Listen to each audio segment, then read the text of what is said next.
tas no jebkuras ekonomiskas teorijas arī, kas saka, nav pareizi no darba stimulēšanas viedokļa.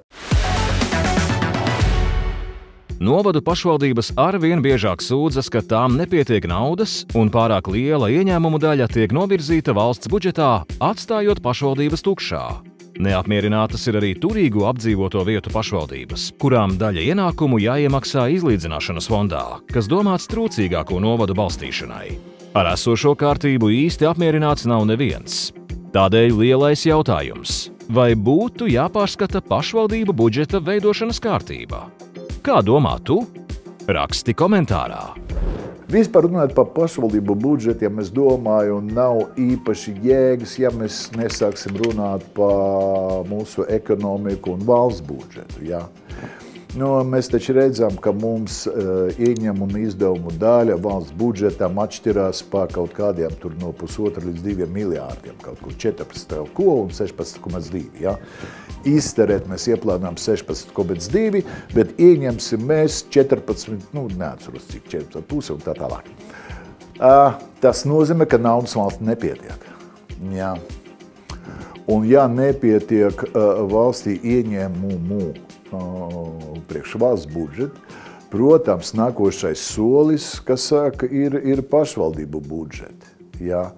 Un, protams, ka pašvaldības budžeti no tā cieš. Jā.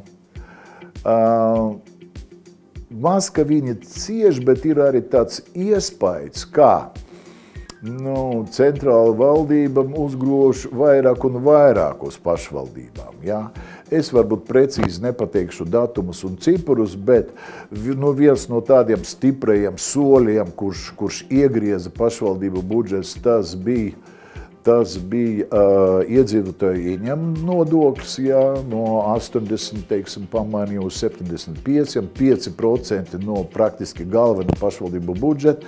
Tas ir diezgan daudz. Jā. Tad man liekas, ka laika gaita ir uzlikt pienākumi pašvaldībām, gan pa pašvaldības policiju, gan pa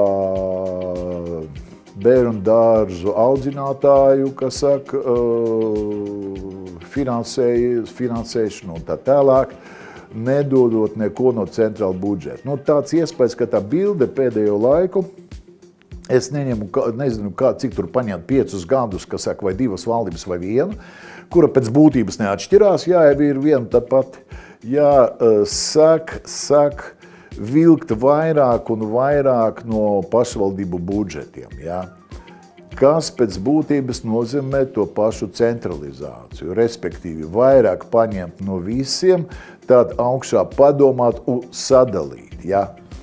Tā ir ekonomikas centralizācija, tās kārtējo reizi ir sociālisms un tā tālāk, kurš ir sociāli pareizs, bet ekonomiski neefektīvs. Jā, līdz ar to viss tas, pa ko mēs runājam šodien, viņš attiecās arī uz pašvaldībām. Jā.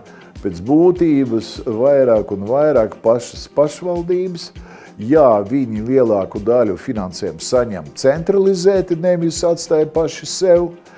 Jā, arī no izlīdzināšanas fonda un visa pārējā, viņi vairāk paliek pa tādus,